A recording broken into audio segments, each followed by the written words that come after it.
So this, I've wanted to do an evening like this since the novel came out, and this is the first and only time we're doing it, so I'm really grateful to Joe for letting me do this. Basically, I love reading and I never get to read, so that's the thing about it. And it's funny, now the novel is in paperback, so it came out a year ago, and it's a funny thing that happens when it goes out into the world, and then you go off in that direction too, which is basically a long way of saying that right now I'm like deep in writing, and my brain's in a different place, and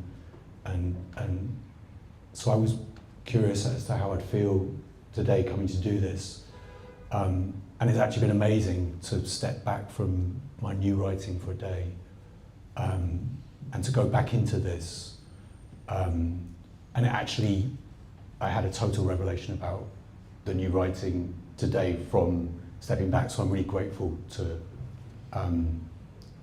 be here and be able to read it. So what I'm going to do is I've got, I think I've chosen 5 passages from the book. I'll see how many I can do. If you see me go like this, looking on my phone, I'm not checking messages, I'm checking the time. So what I'm going to do is I'm going to start at the beginning of the novel for the first reading, and read the first 300 pages or so. Sorry, wait, 300 words, oh my God. Okay, this shows how deep I am in writing, I don't know what words are.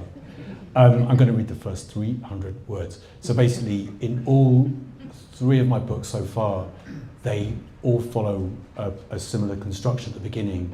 I like the very, very beginning of a book to be like throwing a scaffold up really quickly, so you know exactly what's going on in the first 2 pages.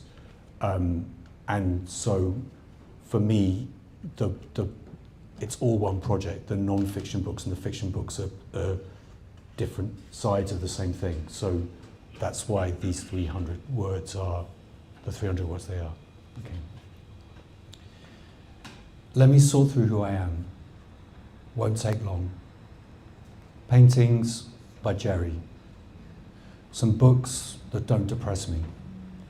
Furniture is Jerry's, mostly made by his friends.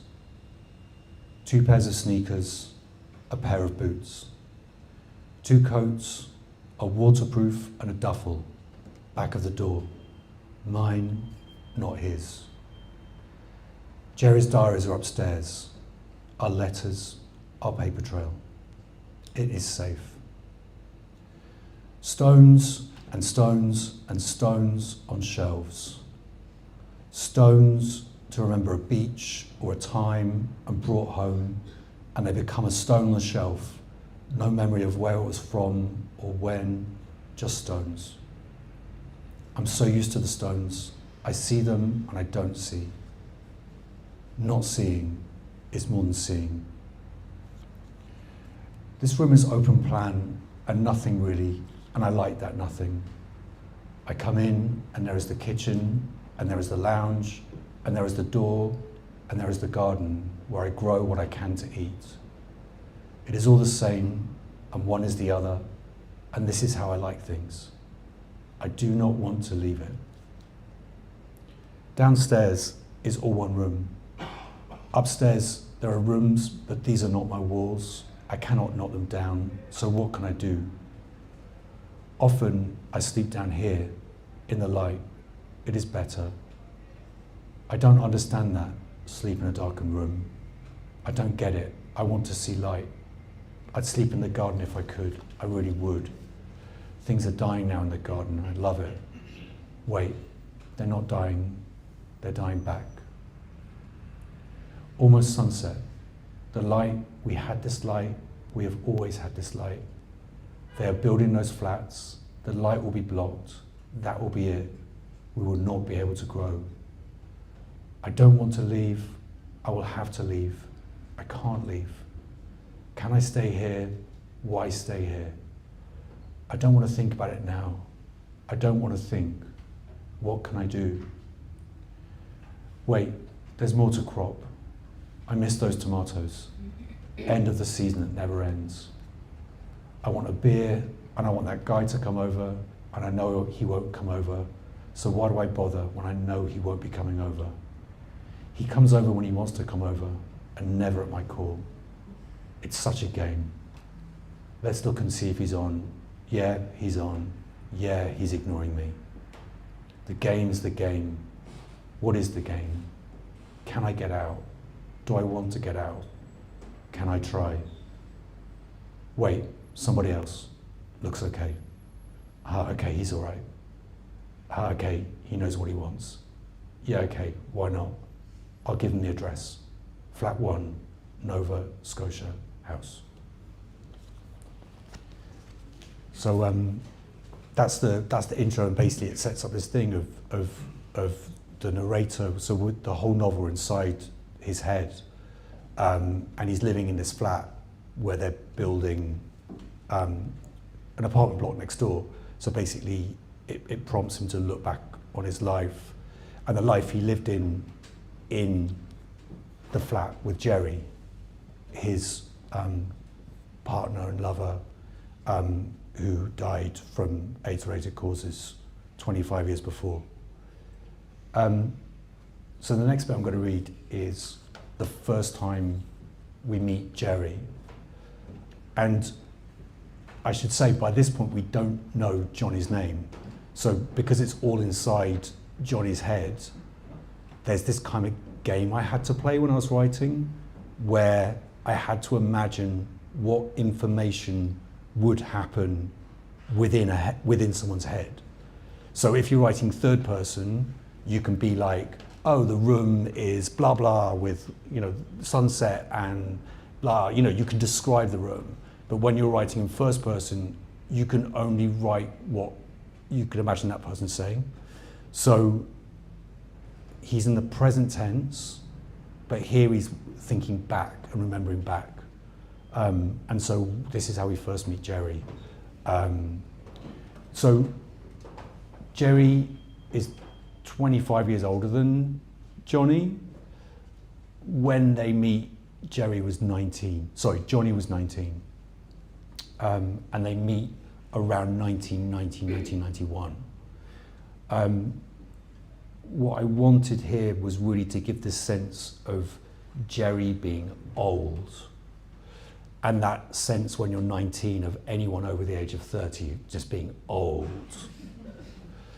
But also in the language that Jerry uses, I wanted to give the sense of camp, the language of queerness in the 20th century, in the kind of 70s and 80s, which often was very old as part of it. So in the first line, Jerry uses the word dear. Everyone's called dear, but at this point he's like 40 years old, 41. And straight away there's this sense of innuendo. So I'm trying to also get the mode of communication in more homophobic times, when camp was so much more a way of communicating. So basically, they meet at an action, a volunteer action in a local park where they're reclaiming the park, and they both volunteer, and that's where they meet. So yeah. Got some bulbs to put in. Wait, this first line is him in the present tense. It's on page 15, actually. No, sorry, it's on page 9. Sorry, oh my God. Okay, so it starts in the present tense, then we go back. Okay, here we go again, right. Got some bulbs to put in. Wild garlic will spread everywhere. Alliums for show. So much crammed in, yet I cram in more. This is how I met Jerry. Yes, dear, he said. Shove them in. Any hole is a goal. No one had called me dear before. I was a student, had come to the city thinking I'd find what I wanted to find without knowing what I wanted to find, and I couldn't find it. I'd done stuff before, I'd been with guys, I'd done whatever, but I had never found what I wanted to find, and then I found it. That was it. I met Jerry. That set the next 4 years. The small and the vast. Everything mattered, always. Everything, every day. I said to him once that before him, I'd never found it. And he said, yes, dear, but you see, we're all already dead or dying. Nearly 4 years with Jerry. Died 24 years ago. I met him at a neighbourhood action. Council had made a park, then had neglected the park. The council had no interest, no budget, so no interest. Took no responsibility. No idea what responsibility should mean. They failed at society, or at least at a society that helped each other, that cared. It was endemic, the lack of care. It was in everything. How had it happened? Why? How could it carry on? How could it only get worse?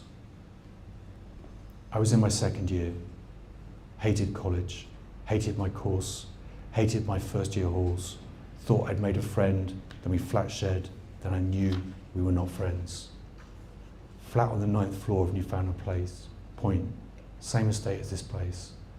Now it's one of the blue light towers. I did everything I could to get out. Posters were in a stairwell. Volunteers wanted. Reclaimed carpeted park. No experience needed. Digging, planted, sweeping, mending. My flatmate I hated said, who gives a fuck?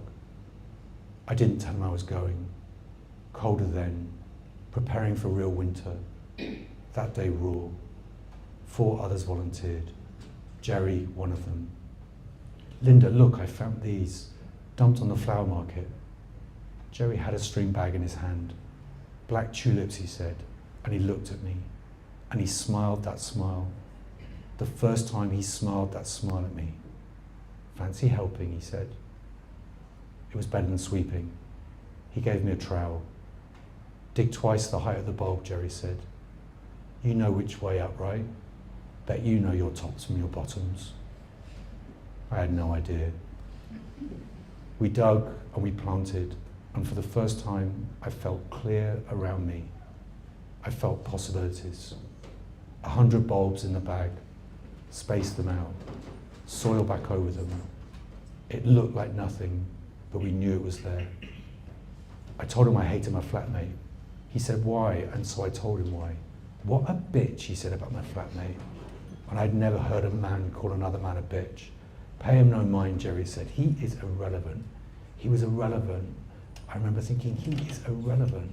I remember thinking, this guy knows me already more than my friend who's not a friend. I remember thinking, I hate my friends. I was always thinking, those were friends only because we were forced together through school, through college. Kids forced together, forced to have friends. I hated that hierarchy, hated the acquiescence. Sure, that's not how I understood it then. That's how I see it now. Adult word, but that's how it felt. I remember the feeling of being trapped and knowing I was being trapped and having no choice but being trapped. That flatness, that lack of possibility. All I wanted was possibility. That's all I wanted. We planted the bulbs. So that's how they meet. And that's like on page 9. And what was really important as well was that it's very, very clear from the beginning of the novel that Jerry is going to die. I didn't want to use HIV and AIDS as a plot device. I didn't want to use it as a cliffhanger. So there's never any exploitation of infection. There's never any who infected who, which has been used in narratives, and I don't find it that, I just find it disrespectful. I wanted to write about their lives rather than rather than exploit what they were living through as for plot. So it's very clear right at the beginning that Jerry is going to die in the novel, that we will experience his death, we will be there with him. So yeah, okay. But also important to the novel is physicality of living. I wanted to write an embodied book one where you feel their lives, and the physicality is in many different forms. What happens straight after that? Volunteer action is they go for a long walk, and walking is important in the book. The physicality of walking. So gardening is important in the book. Eating is important in the book. Sex is important in the book. And dancing is important in the book. And so this next bit is from the first scene that happens in the club. No, wait, it's the second scene. Oh my God, I don't know my book at all. It's from the second scene that happens in the club. And it happens in the present tense. It's going on page 36 of the paperback. Johnny has taken himself for a night out to what is very clearly horse meat disco. But it's not named in the book for a very specific reason. I see the books as like speculative fiction. So it's clearly London, but it's not ever named as London. Nothing is ever named. I want the reader to feel like they're having to work it out. I want the reader to be active. I personally feel that if I was to say horse meat disco, then I would start thinking about my memories of horse meat disco. I think that the reader would be like, oh yeah, I know horse meat disco, I haven't been for ages, or oh, I went last Sunday, and if you put that in, then the reader's mind goes somewhere else, whereas if you just describe it, the reader has to be with you. I often feel it's like, we've got a border terrier who's not here because he would be joining in, but like when our border terrier goes into a room and like really kind of, has to sniff around to work out what's happening in the room and who everyone is, like I want that sense of the reader having to be like within the words working it out. So Johnny has taken himself to horse meat disco on his own. He's drunk. He's spotted a guy already. He doesn't think anything's going to happen, and then, yeah, there are these 2 pages. Another pint. How many is it now? 4, 5, and Sambuca. Another. I'm a mess. What is it now? 2:17. Want to leave? No, stay. 40 minutes left. You can do it. Come on, do it. Make it to the end. Go back and dance again. Sloppy as fuck. Spill more beer. Oh fuck, sorry. Spill loads. So have others. The floor wet, so gross. Wait, take off your shirt. Tie it round your waist. Beer between your knees. Spill more. Oh fuck. Okay, let's go. The mass has thinned, inevitable. It's okay. Bet they have to work in 6 hours. They've had enough. They've hooked up. Whatever. The mass still exists. Still enough. End of the night records now. Our reward. Was that all it was? How old is this now? What, 4 decades? How irrelevant that time. Obsession with time. Subservient to it. Weapon of those who exploit it. Who make us consume. Need for more. Need for new. None of it matters. What matters is a person and what they do and what they create. Sloppy as fuck. Come on, keep upright. Banging into others. Do they care? It's allowed. Wait, he's there. Wait, he's right here. What's happening? It's like we're dancing in a circle. Me, him, 3 others. I don't know. Does he know them? Where is his friend? Look at him. He's looking at me. Wait, be cool. Look around. She's still on the platform. That queen, all-nighter. That other queen's taking it all off. Back in boy drag, vest and track pants. Slight young thing. The wig, the heels, the aura take up so much space. Take them away, they're meek. This little presence. All that presence inside them. Okay, look back at him again. He's looking at me. He's waiting for me to look again. He smiles. We hold eyes. He smiles. He looks down, like he has to focus on the most important thought in the world. Come to me. Ha, okay, yes. Okay, a bit closer. The circle is gone, the others becoming part of some other circle bubbles that form then burst. His shirt open now, that hair, that flesh, his lower lip wide, broad, putty, mouth more than a smile. We dance, we look, we don't look. Sip of my pint, he looks, he raises his eyebrows, holds his hand out, he wants some, I give him some, hands it back, our hands touch as he does so. It's a nanosecond longer than it's meant to be. It's not awkward, it's awkward, it's intentional. It's his path, it's my path. He's leaning in, he's in my space, he's crossed that line, his force, I can smell him. He's leaning in, his shirt is touching me, he's saying something. What? Can't hear him. I go close to his ear. Can't hear you, I say close. My lips touch his ear as I say it. I know what I'm doing. His hand round my back to pull me closer. He says into my ear, Craig. Voice is soft, like it doesn't have to try, like there's intimacy already. There is intimacy already. We just created it. A dual act. His lips touch my ear too. He still has his arm round my back. Put mine round his lower. Pull him closer. His chest against mine. Closer. He's hard. Can he feel I'm hard too? He can. He's still by my ear. His cheek pulls forward against my cheek. Stubble against stubble. Let that friction have its effect. His mouth is on mine. Locked. Open all. Eyes closed. This clarity. He is beautiful. Beauty. I cannot believe. Yes, I can believe. Stubble, sting, open. His hand goes to my butt, grabs it, he can grab it. Soften into his hand to let him know he can grab it. He knows what he wants. Are we banging into people? I don't care. My hand down in his back pocket. Jaw wider. Jaw cannot get any wider.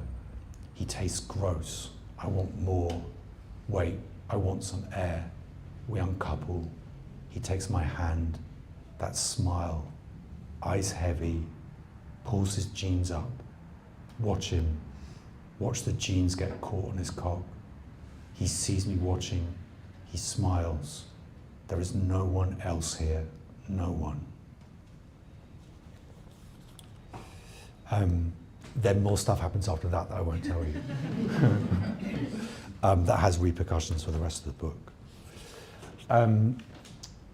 So this next bit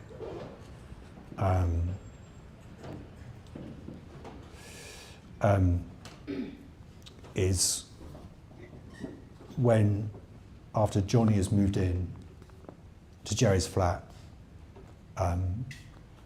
and so Johnny is remembering back to these times for how they got to know each other. And they get to know each other often through cooking, and then while somebody's cooking, getting on the sofa and just talking and telling each other their stories. And so Jerry tells Johnny about his life. And one of the things I wanted to do with the novel, like one of the beginning intentions, was to find a way to get a direct link to life in the 60s and 70s, to countercultural queer life. So, I mean, Jerry will talk about it here, this kind of what then got called hippie, which then was denigrated for being called hippie in the 80s. And then because of everything that happened in the first 16 years before the introduction of antiretrovirals, from the first cases of HIV infection, it's like that time got lost, it's got forgotten. And what I wanted to do is to find a way of going back to those experiments in living, go back to those people who were trying to live queerly in new ways in the 60s and 70s.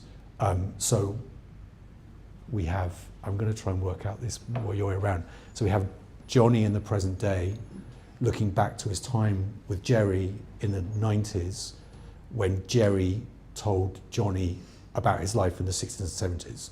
So through Jerry's memories, we have this direct line back. So that's one of the intentions of the book. So this is Johnny remembering Jerry talking about his time as a young man.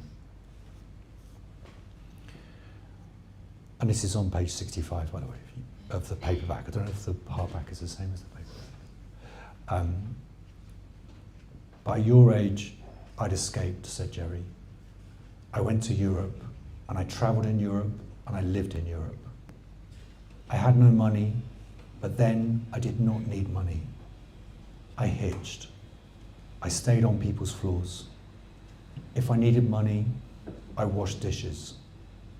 And that way, I learned how people lived and how people survived, what they lived through, what they would accept, how you could be. I knew I did not want to live in any way like my parents, or my parents' parents, my friends, their parents, anyone I knew. There was nobody I knew who I wanted to be like. I wanted to break from everything, their cycles, their practices, their religion, their assumptions, their rules, their order. I was done with it all. And so I escaped. When was this, I said. I had his foot in my hand. I was massaging it. The dark ages, he said. The 1960s. When I was traveling, I found a way of being. But you must understand me. There was no big revelation. There was no big theory, no alternative. It was just living in a very simple way, a very humble way, and also in a very primal way. It was very much connected to sex and the men I was sleeping with, the men I was being fucked by. It was very normal to them to sleep with men. It was no drama. They didn't seem troubled by their desire. It was so liberating, and it was elemental. And for me, it connected with everything else that was elemental, with food, with friendship, with labor, with seasonality, with nature. It was my education. I educated myself in a way of living that was natural to me. It is how I have always tried to live since. Where did you travel? Anywhere by the sea. I like the sea. I like what the sea did to men. It liberated them. Maybe I wouldn't have slept with so many if it hadn't been for the sea. Maybe I just had the gift of the gab. Married men, priests, sailors, soldiers, artists, poets, cooks, musicians, whoever. I kept diaries. They were all listed. I wrote it all down. The diaries brought me more men. I'd be writing my diary in a bar. I was such a trim, young, innocent little thing, writing in all innocence. I'd make eye contact with some guy or other, didn't matter who. It was all I had to do. I'd carry on writing, and in a moment, they'd be over, asking questions, and it was clear what they wanted, what I would be for them, a release. I loved it. Jerry had brought a bottle of wine to the sofa. He poured me more, poured himself some too. At that time, many of us were questioning ways of living. There was a softness about life, a possibility, a generosity, if you found it for yourself. But for many, this questioning was a fad or a lie. When I came back to this country, I was always called a hippie, and I didn't know what to make of it. I was just trying to live life in my own way. It was of no concern to anyone else. But it was like I scared them. It's why I'd left this country in the first place. I wanted to get away from a society that imposes itself upon you. It is what I have struggled with since. Some might say, I have failed. All I could do was smile at him. A smile, lips closed to try and show sympathy. What could I say? What can you say to someone who thinks they have failed? Only they know the standard by which they judge themselves, the impossible standard that they can never meet, self-imposed so that they never meet it, so they always consider themselves to have failed. What can you say? All I could say was, I know what you mean. Jerry smiled and said, it's hard not to. Why didn't you stay abroad? I heard from friends. They'd started squatting in warehouses back here, down by the river. It seemed like a place we could do something interesting. And I wanted to see if I could bring the way of living I'd found to the country where I was born. And so I came back. And we lived in those warehouses until they were torn down. I shared my life with artists, with writers, with dancers, with filmmakers. And I brought all I had learned back with me. And I grew all I could on the roof. And I fed us for next to nothing. And that food, that crop, those harvests, that connection to a way of living was at the heart of our queerness. And this is the important thing. It wasn't queerness in opposition to straight people. It wasn't about trying to find a place within straight society at all. It was queerness for and of itself. It was fertile, creative. It was bounteous. Really, it was glorious. I used to be embarrassed talking about it, but now I can face what we did clearly and talk of it with clarity. I'm sure I meant to mock what we did, to belittle it, to be embarrassed by it, or say we were only young, that we were idealistic, that we were naive, that we were hiding rather than engaging with the world, that we were bums. I'm sure I meant to say all these things. Others who I lived with said these things when they had entered straight society. They trivialized what we did. And because it gets trivialized, now really no one knows what we did. But we did something. It was queerness for and of itself. It was glorious. It has gone. And now pretty much everyone is dead. But the way of living can happen again. I know it can happen again.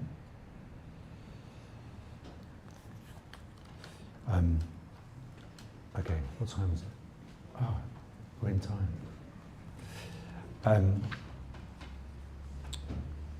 So the way that I wrote the book is, it's kind of structured. Like I kind of knew what I wanted to do. But also often things just happened in the process of writing. So I'd start a chapter and then it'd be like, oh wait, this is going to happen in this chapter. And I like that then is the reading experience. So often there are chapters where it starts one way and then it goes like this. So things aren't necessarily signposted. And so in the middle of the book, there's a scene where Johnny and Jerry take part in a protest, in an AIDS protest. By this point, Jerry has been hospitalized and it looks really grave, but he recovers and is able to come back to their flat and live again with Johnny, and actually they have another couple of years together. But from that point, Jerry is less able to be in the world. And so Jerry is part of the protest, but kind of safely outside. But Johnny's really in the heart of it and actually becomes the whole process. And I wrote this chapter because I really wanted to really show what people had to become in that time, the braveness they had to find in themselves when they thought their lives were going to be completely different and not be lives of protest or not be lives of activism. But it was a fight for survival and a fight for living. So basically, just before this, there's been a meeting of the action group to work out what to do. And now this is Johnny's memories of the protest. I'm going to take a sip of water.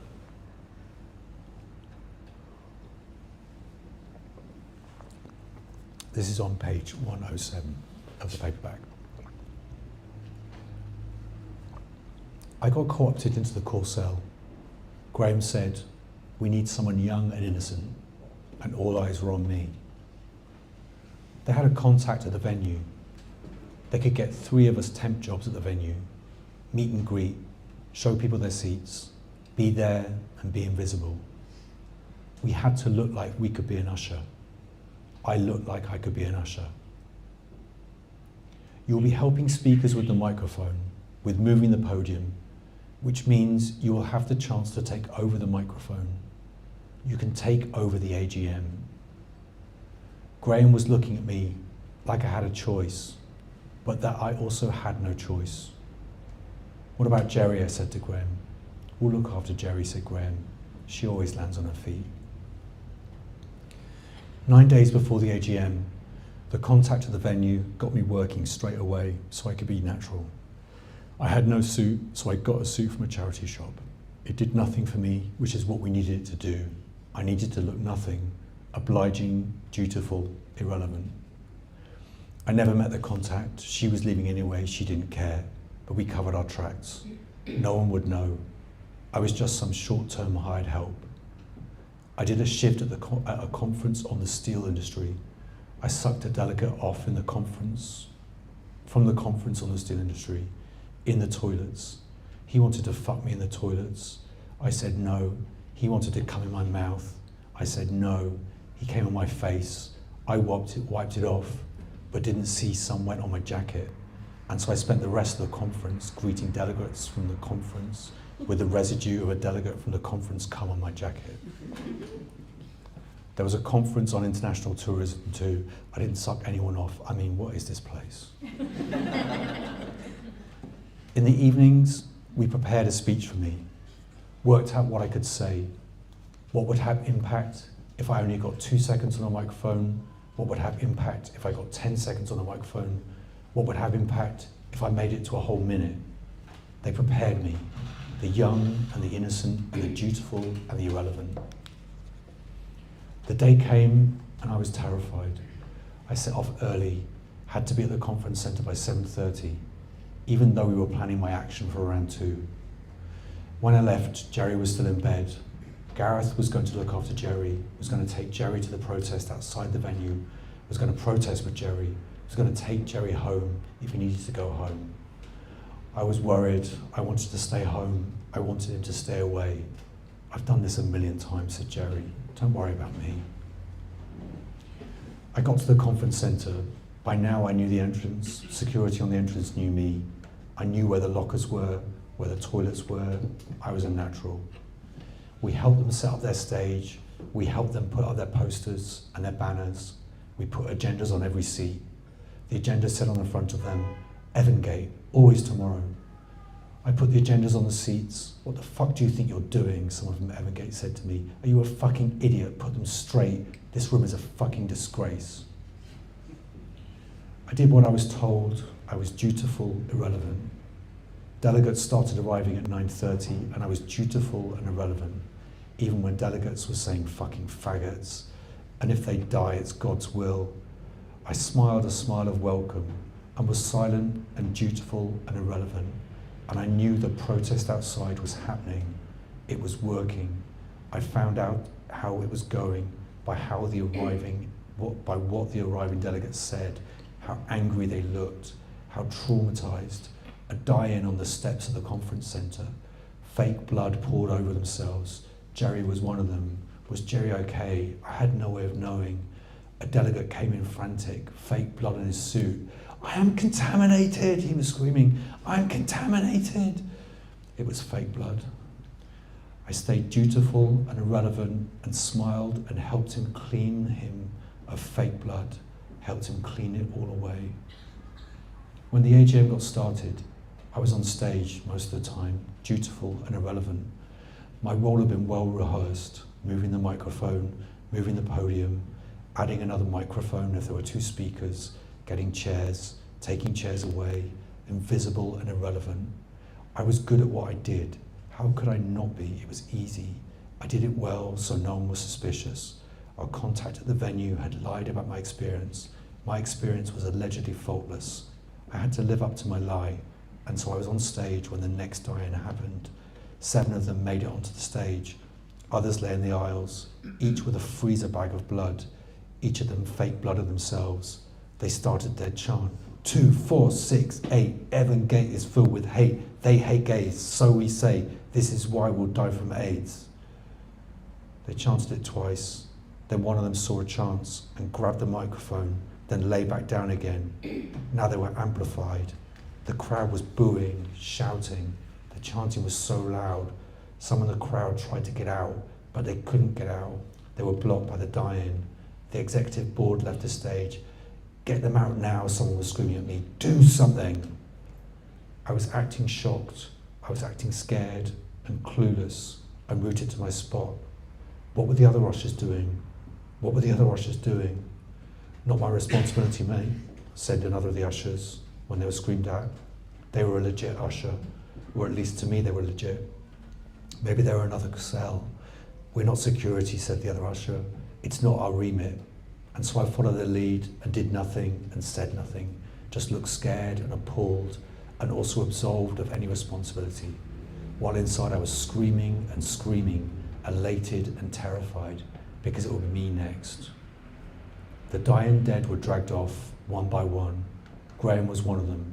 He caught my eye while he was chanting, dragged off by the arms but still chanting. A couple of photographers zooming in. They must have expected another boring AGM that no one nowhere would want photos from. And now suddenly here was something happening. They could sell their photos. They took their photos. Graham caught my eye and his eyebrows flicked up and down, and he kept on chanting and chanting, and that was it. They gave me agency. They said to choose a time from 2 that felt right to me, that I should choose my own moment. No pressure, they said, but my actions could alter the course of the epidemic. I was scared. I didn't know how Jerry was. I had no way of knowing how Jerry was. We shouldn't have agreed to do it. We shouldn't have taken part. I had no clue what I was doing. I was lost, dejected, alone. The AGM started again. I was fulfilling my role again. Could not see my chance, could not see the point. It was gone 3. I was deflated. I had failed. I wasn't going to do it. And then the speaker on the stage, whoever they were, they came to their closing remarks. On a personal note, the speaker said, and I must stress that I am now talking as an individual and as a Christian, not in my capacity as Research Development Director of Evan Gate. Although I do believe I share these values with our founding family, I wanted to reflect on the events we have endured today at our AGM.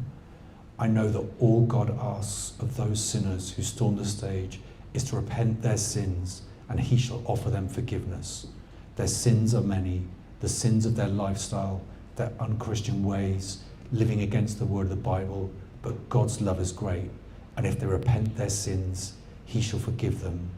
Whether this gay plague is a punishment handed down from God, we cannot tell, but we do know that homosexuality is a sin, and we only pray that they reject their depraved lifestyle and that they stop harassing this great organization that was founded on true Christian values.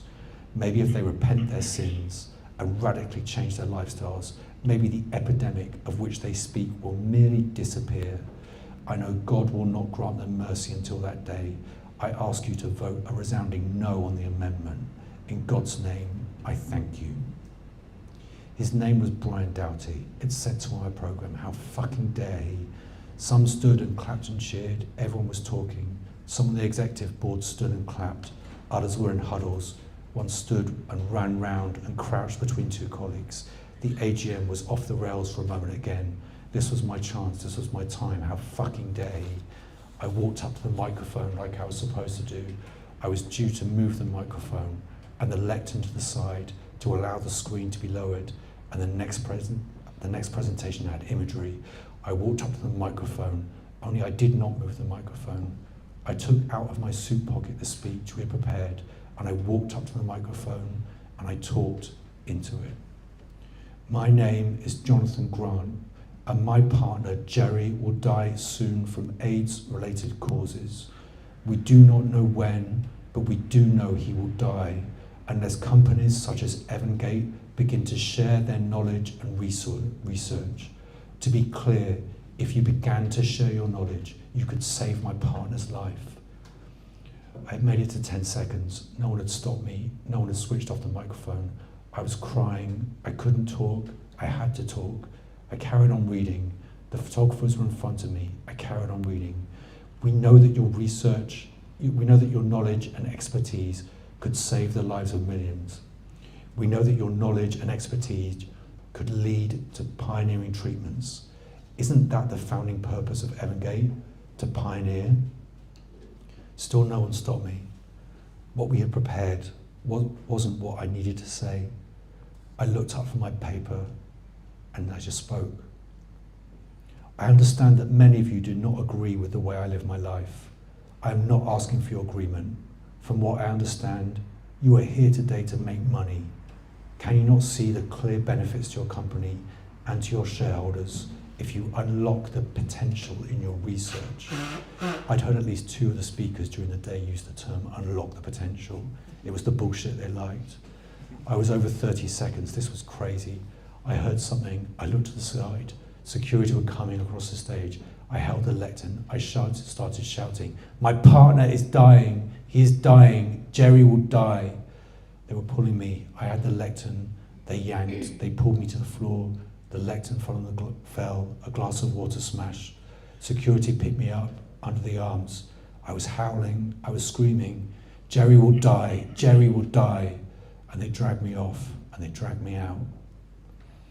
I was arrested. I was put in a cop car. I was taken to the police station. I was put in a cell a couple of hours. We talked through what could happen. I kept my cool. It was okay. It was okay. Do not freak out. I had no one's number. I couldn't call anyone. Who was I going to call? My parents? And then I was given a caution. I was released. It was 8:07, something like that. The plan was to meet at Gigi's, so I headed to Gigi's. No idea who would be in Gigi's, how many. Me still in my terrible suit, the suit of the irrelevant that I never wanted to wear again in my life. I caught myself in a reflection, and I looked so normal, and I realized I am normal. I am alive. This is normal. Got to Gigi's, walked down the steps into Gigi's, pushed open the door of Gigi's. It was rammed. Everyone all around the piano, this tiny space that you can survey from the door. More steps down into Gigi's. Everyone, all arms around each other. Everyone was singing. Where was Jerry? There was Jerry. I could see him at the bar. I waved, and then someone saw me, and that person shouted my name, and someone else cheered. I couldn't see who. And then everyone was cheering, and the pianist stopped, and they stood, and they clapped. It was Gigi out of drag. A Monday night, why should they bother? "Johnny," someone shouted. But all I could see was Jerry. I started crying. I was crying. Through the crowd, people patted my shoulder, people hugged me. I thanked them, I hugged them, but I only wanted to get to Jerry. Here was my Jerry on a stool, sprightly as anything. That smile, those eyes. "My boy," he said in my ear, "my love," and we kissed and kissed. It was my Jerry. Gigi was playing the piano again. She was leading the song, the same song they'd been singing when I walked in, "Tomorrow." I was crying, Jerry was crying. "What did you do?" said Jerry. "What did you do?" I started to tell him, and he said, "Darling, I know we were told every single moment, every single word. I'm so proud of you. How lucky I am to have you in my world." I was crying. I asked what happened to him. He said, "Oh, it was a typical Monday, really. I pretended to be dead, which is not far from the truth anyway. And then a nice young copper said to me, 'I'm terribly sorry, but I'm going to have to pick you up and put you in the back of my van.' And I said, 'Jesus, Lord, the gates of heaven have opened.'" Jerry was okay. No one had hurt him. They looked after him. His spirits were high. Gigi was on another song, "On the Streets Where You Live." We stayed till Gigi kicked us out. All of us, all night, arm in arm, singing top of our voices, full lungs. I have sung like that nowhere else, sung as if I could sing. Can you play one for me, Gigi, said Jerry. And Jerry went to Gigi's ear. Everyone went quiet. Then Gigi started playing, and then Jerry smiled, and he sang to me. Those eyes on me, that smile. He sang, losing my mind. And he sang, and he sang, and it's like he's still singing it to me today.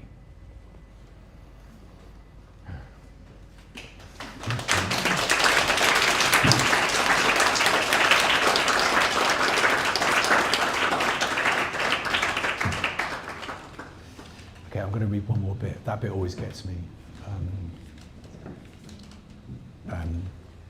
So I'm going to read one more bit, and then I invite you to walk up to the microphone and say things.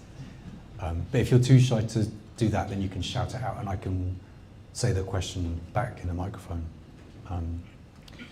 So basically, there are 3 chapters which lead up to Jerry's death. And in the second chapter, it takes place on a midsummer's night in the garden of one Nova Scotia House. And what I wanted in this chapter is to give them the chance to say everything that they wanted to say to each other. We come from a tradition of queer writing, particularly gay male writing. I mean, by we, I mean English queer writing, which is very much, oh, you know I love you. Not actually saying the thing, like putting a step in place, like, oh, you know, oh, never mind, oh, yes. So like novels like Morris, I actually know it was Morris or Marie, so I was in Morris by Ian Forster. You know, it's very much that kind of, oh, God, I think he's called or something, like, oh. And many books kind of emulate that kind of sense of not, that English way of not saying the thing that you want to say. And so I wanted to break that and have them say to each other what they wanted to say to each other on this night, one of the last nights before Jerry is hospitalized for the final time. So it's one of the last times that Jerry could be in the world. So here it's Jerry and Johnny and also Gareth, who appears often in the book, but this is the only time I'm going to read from him. Gareth was a friend from the warehouses that I talked about before. So Gareth is Jerry's age. Gareth is alive in the present as well, so Gareth is still Johnny's friend in the present. But this is Johnny remembering back to that midsummer night. This passage is much shorter than that one before, so yeah. Gareth had his hand on Jerry's arm. They were laughing, and then they were silent. I used to think how we lived was so pioneering, such radicals, but now I realize that we were doing what humans have done for millennia, living communally, in groups. It is only in this very recent history that we have become so segregated and so removed from one another, and this forces those of us who believe in communality to be seen as militant. Jerry was talking slowly, every word considered. You radicalized me, said Gareth. You must keep going, said Jerry. For me. I will, Jerry, I will. What we had then is not broken. It is still here. It will always be here. It's so hard, said Gareth. You've made it this far. You're not supposed to die. You have to keep going, said Jerry. And now he was looking at me. You have to keep going. He held my eye, and he held my eye, and then he smiled. Maybe a touch more vodka, he said. I got the bottle from the freezer, poured some more. You have been a good friend to me, Gareth. I am a good friend to you, Jerry. Let me say it. You have been a good friend to me. I value your friendship, and I appreciate it. I always have done. You have taught me much about friendship. You have shown me that at its heart, It is not transaction. It is care. I am so grateful to you for showing me that.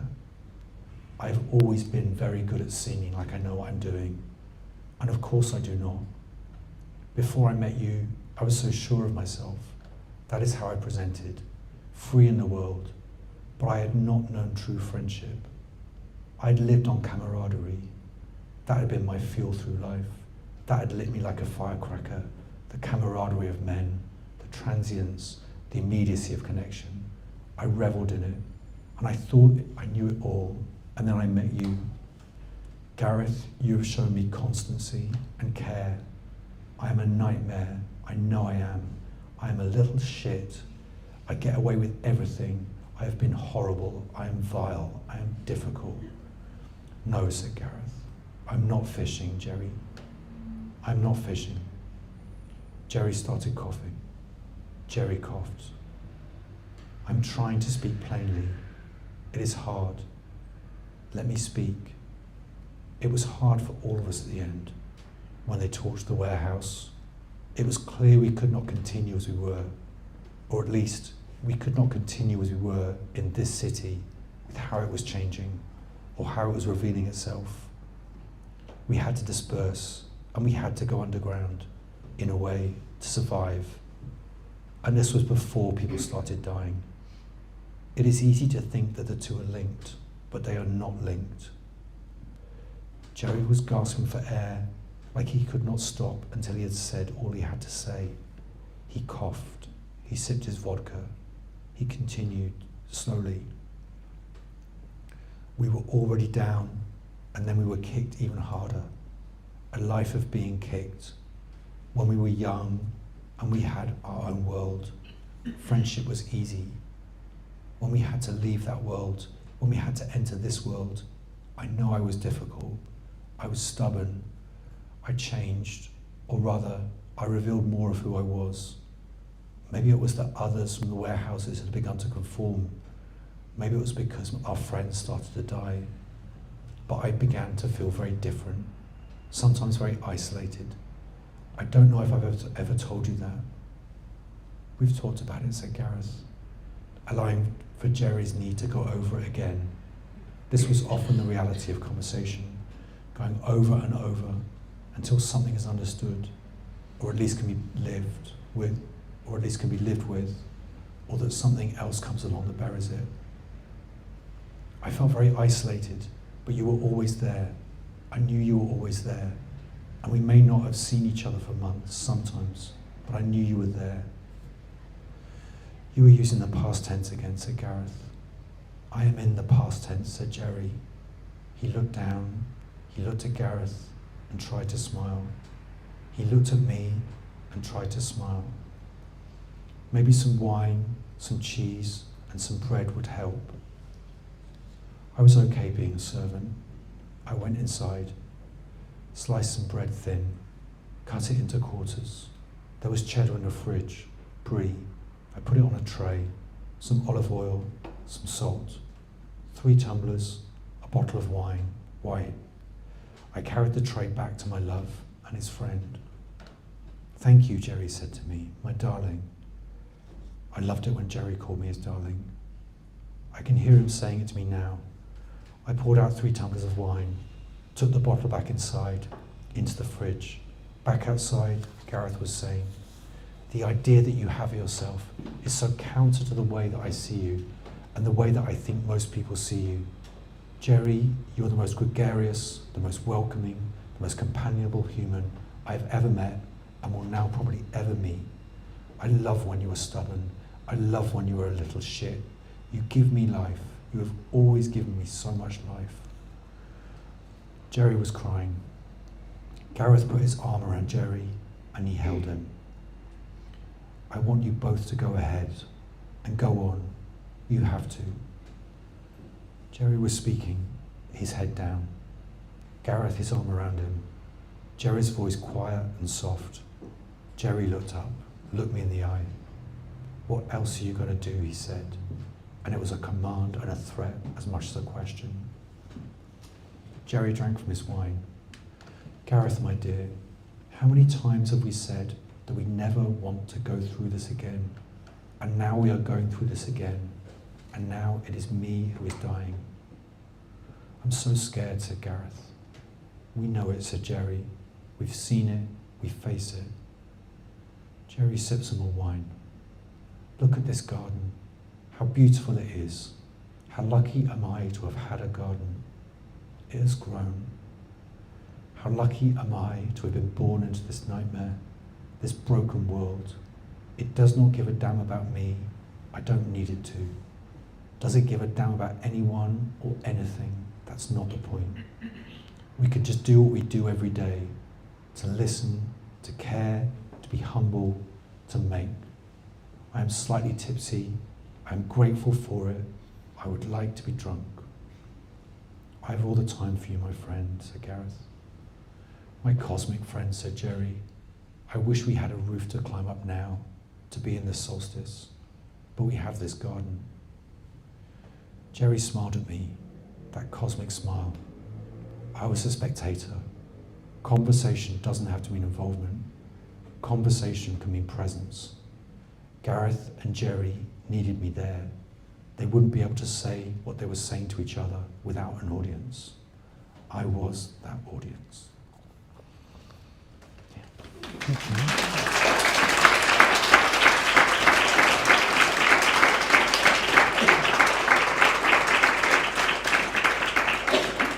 Thank you all for listening. Thank you. I've actually gone like 10 minutes longer than I thought I would do. But okay, does anyone want to be the first person to stand at the microphone and ask a question? If anyone doesn't, then Joe's prepared a secret bowl of questions that I can duck into, but I prefer a real question if someone wants to stand up. Okay. Hi. Hello. Hi. Hi, Charlie. Hey, hi. Thank you for reading for us. Thanks, my pleasure. Beautiful. I was fascinated hearing about your writing process a little while ago and about how you produce your first draft. Yeah. And so I was wondering if you could share with us any more about that, particularly if you see any part of that giving Johnny and Jerry and Gareth, the other characters, anything specific. Yeah, sure. I completely forgot to say that I brought with me the first notebook of the first draft of the novel. So this notebook I started April 2020. I didn't date the first page. I then later on started dating, so I knew when I wrote which bit. But I think the next notebook has on the cover 2021, so I think I wrote this at some point in 2020. So the beginning of the note, so I write all fiction in hand, I write all fiction by hand. And I write all fiction in capital letters. So that's the first page of the first page that I read out. And I actually almost thought I might read this rather than the actual book, but then I thought that's really weird to do that, because it's like, but it's pretty much exactly what it is. And the reason I write it so basically I write it in capital letters, and I write it in capital letters because my handwriting is terrible. There's some handwriting earlier on, which is like, I can't read my own handwriting. But also what it does is that by writing, so the first word is let, so by going L, I'm doing it backwards for you, L-E-T, it takes that much longer than going let. I mean, my let would be like that. And so as I write let, it then lets me think about the next word, and the next word, and maybe the next sentence, or the next anything, or think about anything. And it also lets me breathe. And so it allows the sentences to continue in a way that I think sentences continue. So the sentence I just said just then, there isn't a full stop in it forever. Like I just spoke and spoke and spoke. And so by writing in capital letters, it lets me breathe when I write. And I've become more and more aware of the physical act of writing, and how writing is embodied. Like it happens with my arm, happens with my whole body, breathing, feeling. I think we're so used to I'm old enough to remember word processors, which is what computers used to be called. Laptops really are word processors. They do all these other things as well, but we're so used to the processing of words that I think we often forget to breathe as we write, but as we type, or think about our bodies, because we're just so thinking that it's just here to here. We sit very stiffly. And I'm very aware of the physical act of writing. Writing is a physical act. It's an embodied act. And so now when I'm typing, my non-fiction happens typed. So what I'm writing at the moment is typed, because that necessarily involves moving things around and adding images and research and stuff. So non-fiction happens like this, fiction happens like this. In terms of what it does for all the characters, I guess what it does is I try and not be anxious about what they're going to say when I start someone speaking, and because it gives me that breathing space, I think it allows me to have dialogue that doesn't feel like it's been said already, like presumed. So I think it helps me build the characters by doing it by hand. I don't think I could do fiction typed. I don't know, I've never tried it. Well, that's a lie, I have tried it a long time ago, but the fiction that I've liked has always been by hand. So, yeah, and I want the characters to be embodied, so the embodiment of the physical act of writing then does that. So yeah. Oh yeah, thank you for asking. I'll show you my notebook if anyone wants to look at it later. Does anyone else want to come to the microphone and say something? Thank you. I can pour myself water while you're coming up. Hi. I've myself never been in an age gap relationship, Right. but I agree with the Dan Savage principle of the campsite rule. If anyone's not familiar, as long as you leave the campsite in better condition than you found it, then it's an okay thing to be or to do. I think they can be predatory, but they can also be beautiful and enriching and avuncular. And for me, your book demonstrated that really nicely. Thank you. And it stood out for me as kind of not a main plot feature, but an important aspect of the novel. And Yeah. I guess I was just wondering why you chose to include an age gap, or what the inspiration was, or was that actually an important element for you as well, or your thoughts on that? Yeah, thank you. Thank you for the question. Yeah, so basically the age gap is a device to allow the link to the past. So it's this thing of, because there's a 25 years, it allows for Johnny when the book begins to be 48 years old, which actually is older than Jerry when he died, but it allows us to then have him remember back to when Jerry was in his 40s, and then have Jerry remember back to his youth. So the age gap allows that to happen, but also actually the age gap, the permission for the age gap is given by the relationship between Derek Jarman and Keith Collins. So Derek Jarman met Keith Collins in the late 80s, I'm not sure the exact date. It was after Jarman had received his HIV diagnosis, and there was 25 years age gap between them, and they formed this deep, deep bond and this deep love that lasted until Jarman's death. But what was very clear about the relationship, and there's an interview that they did, there was this column that used to be in the Independent called Relative Values, I think it was called, where people would talk about their relationship. And Keith talked very openly, while Derek was still alive, about the fact that they never had sex. So their relationship was deeply loving, deeply nurturing, deeply caring, physical. They kissed, they held each other, but they never had sex. And I found that very interesting. So that's also the case for Johnny and Jerry. That was also what I wanted to express as well, how a queer relationship could be of the deepest, deepest bond, but not necessarily reliant on sex, and not predatory, or not pursuing or exploiting or co-opting, but actually a deep, deep bond. So yeah, that was I always see Derek and Keith as kind of giving permission for the book to happen, because it's not them. It's very definitely not them, because I didn't want to write about people in the public eye. I wanted to write about other people. So yeah, that was the thing. Anyone else want to do the walk to the microphone? Oh my God, it's such a intimidating thing. Or does anyone want to shout out and I will say it? Hey, thank you.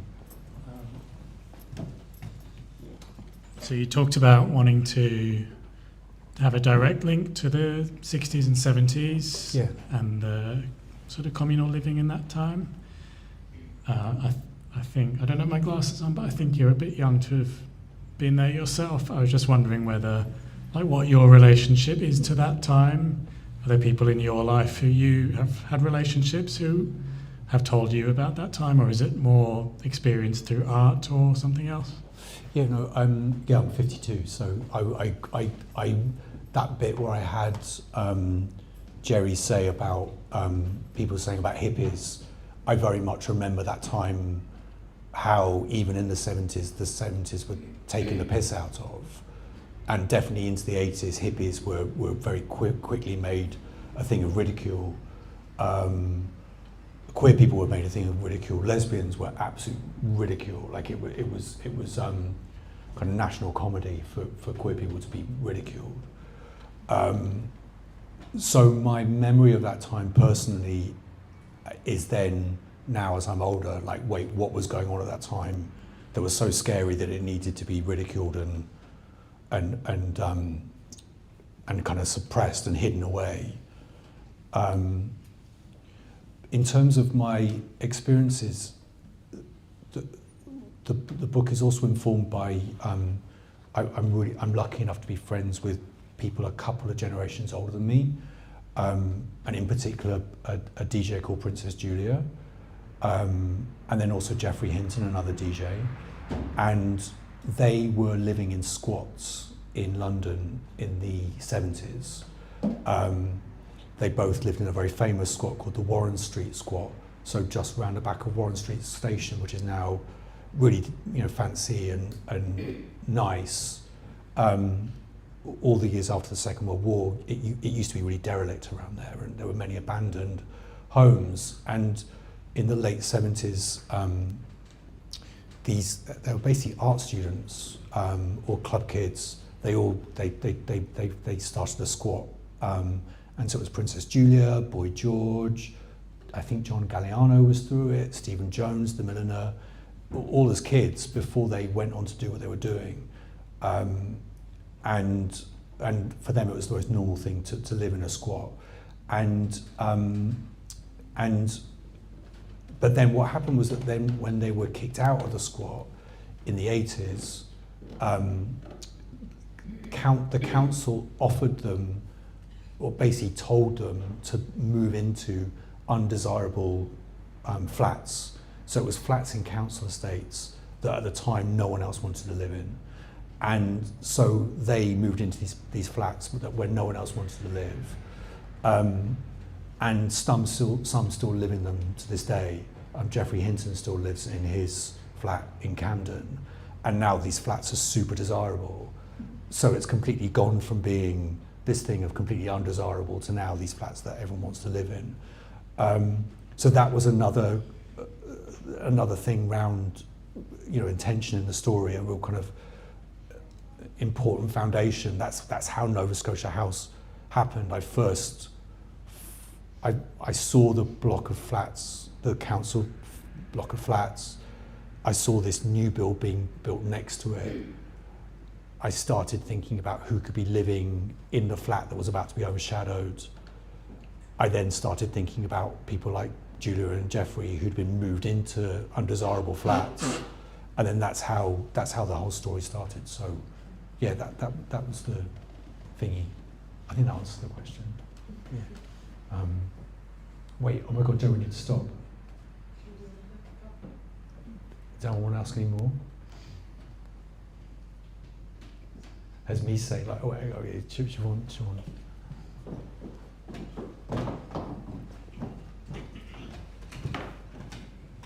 This is the amazing Siobhan, everyone, by the way. Hello. I'll just bring it down a wee bit. Yeah, that's fine. Oh, that's easy. Thank you.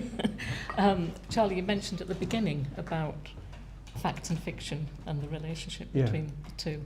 And I think I'd be really interested to hear your thoughts on the use of, well, not use, the presence of the Right. AIDS memorial quilt Yeah. in Nova Scotia House. Yeah. Because that's a clearly sort of real thing. Yeah. And the visit that Johnny makes to see the quilts at the Excel Centre was a real event. And you specifically chose to put the images in as well, along with the words, all of which are really interesting things to do in fiction.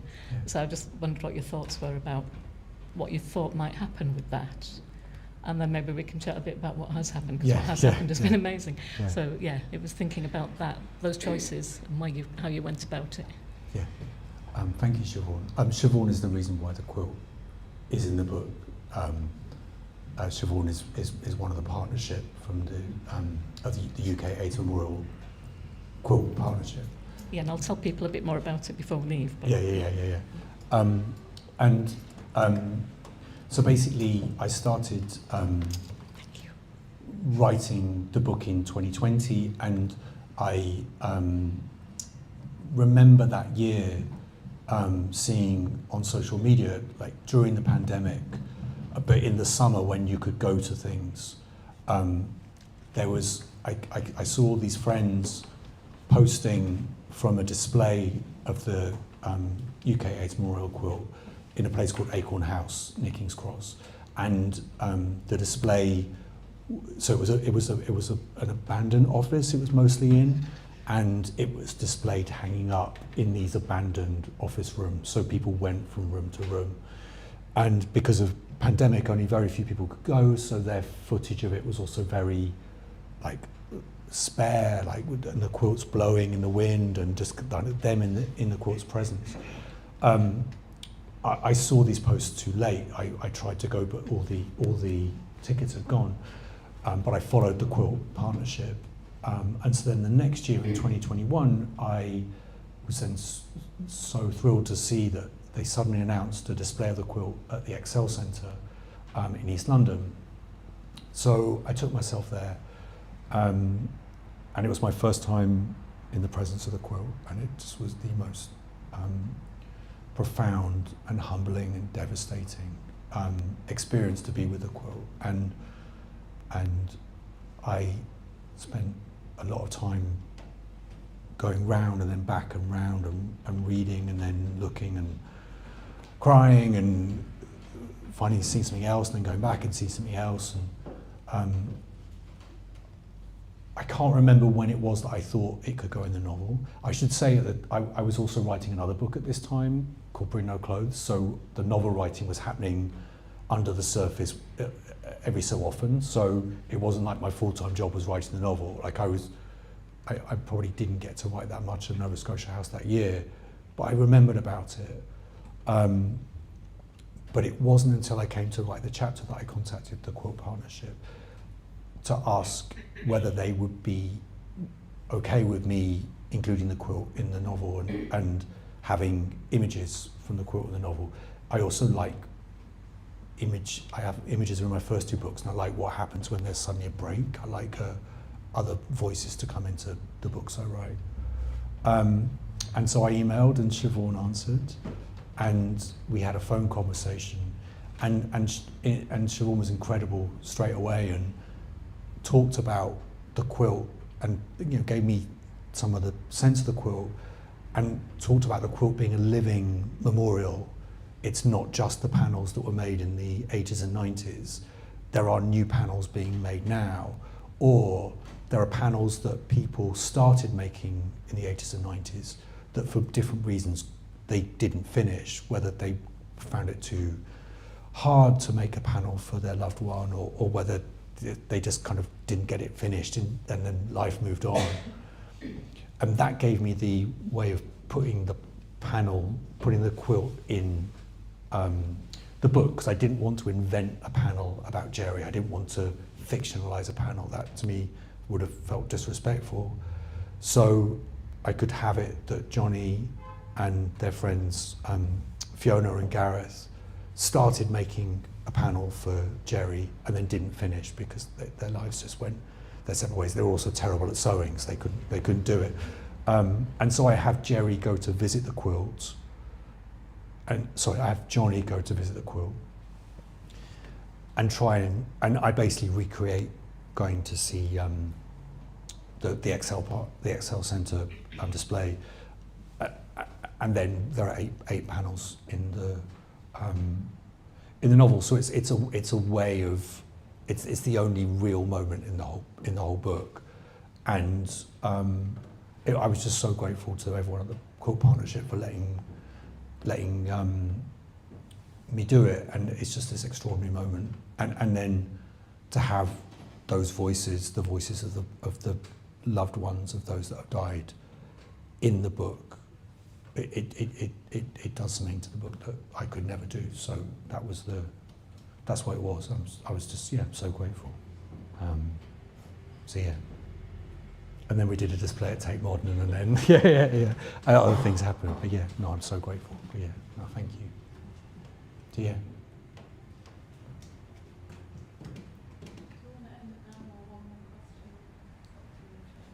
I'm happy. I think that's a good time to. I'm happy to now. So basically, Siobhan's going to give a little update on what's happening with the quilt, and then we'll sign copies of them if you want to buy a copy of the book, or I'll sign old copies of the book as well. So I'm going to sort of turn this way. That's better. Hi everyone. The fascinating thing about the story of Nova Scotia House is how real it is to someone like me. To me, when I read it, I feel like I'm in the company of people I knew and that I know, and the experiences in there and the lives that are in there are very much lives that I know. I knew then and I still know now. And that theme of then is now and now is then is very strong within the quilt story. So the presence of the quilt story in Nova Scotia House has become part of the quilt story, full stop, which began in 1985 in the United States. It was created by Cleve Jones, who was an HIV and human rights activist, still active to this day. And it was a phenomenal movement in the States, huge. Quilting is a very big tradition there, and there's hundreds of thousands of people commemorated in the AIDS Memorial Quilt in the US. And then a Scottish activist called Alistair Hume was in San Francisco and met Cleve Jones and saw the quilt in the late 1980s and came back and formed the UK AIDS Memorial Quilt.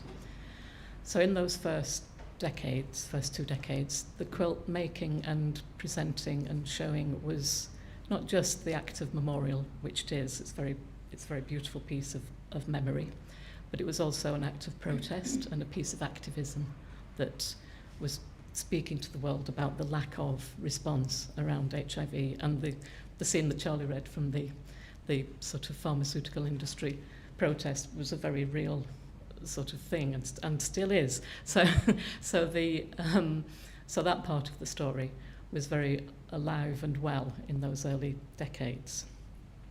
And the quilt in the UK got made all over the country and got sewn together in the same format. When the antiretrovirals came in, so mid to late 90s, by the late 90s, the quilt displays stopped happening in the UK. The quilt, largely anyway, they went into storage for a number of years.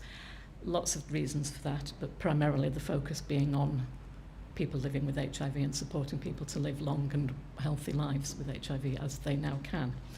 But it meant that the quilt wasn't seen for some time. And it was in 2013 that the charity that was looking after them at the time, which is called George House Trust in Manchester, brought a conversation to all the other HIV charities at the time, one of which I was working with at the time, and we agreed that something needed to be done to form the partnership. We formed a partnership that has 7 charities in it, whose task it is to look after the quilt, bring it back out into the world, have it seen, and make sure that people can relate to it in a continuing story. So we've been doing that in smaller venues and larger venues for that decade, from 2013 onwards. Then Nova Scotia House comes out and introduces the quilt to a whole new audience. Can I just ask, are there people here who hadn't heard about the quilt until you read the novel? Any hands in that position? Yeah, so there are lots of people in the world now who know about the quilt because they've read Nova Scotia House. So that in itself is, I find it fascinating that a piece of fiction is now creating a new chapter in the story of the quilt itself. And of course it led to the display at Tate Modern, which only came about because Charlie asked them if they would show the quilt at Tate Modern. And they said yes, thankfully, so that was last summer. But it means, and that means there were 70,000 people who saw the quilt at Tate Modern. Another aspect of the story that wouldn't have happened otherwise, wouldn't have happened without this work of fiction. And so since then, the awareness around the quilt is huge and phenomenal and greatly increased. And it's all looked after by volunteers. So there's been a big spike in activity, which is wonderful, and it means there are new displays happening. So this year, just for example, there are 2 opportunities to see the whole quilt collection on display if you're willing to travel. They're on in Wakefield in June, first week in June, and then they're on in Glasgow in September over a 3-week period at the tramway. So both whole collection, big displays, and lots of local community engagement and activity around them. But if you can't make that journey, we do have a lovely website, AIDS Quilt UK. In fact, it's in the back of the book. The details about the partnership and the links to where you can find more information are in there. And if you visit our website, there are images of all the quilts. There are 42 of the large blocks of quilts in the UK collection, plus 24 individual panels. And the stories of the people in those quilts are all reflected on our website. There's some audio recordings that you can listen to that talk about them. And the people in the quilt are people like Jerry and Johnny and Gareth and all the characters in Nova Scotia House, and many more so. So please do, if you have an interest, have a look at our website, have a listen to some of the stories. Come and volunteer for the quilt. Charlie's now a very active volunteer with the quilt, making things happen with it. Anna, who is here with me, looks after all our volunteers. So if anyone's interested in joining in on a volunteering option in London or elsewhere, there's lots of different displays that happen. We'd be more than happy to hear from you and have you involved. Have I forgotten anything, Anna? No, lovely. Thank you. Thanks. Thank you, Siobhan. Thank you.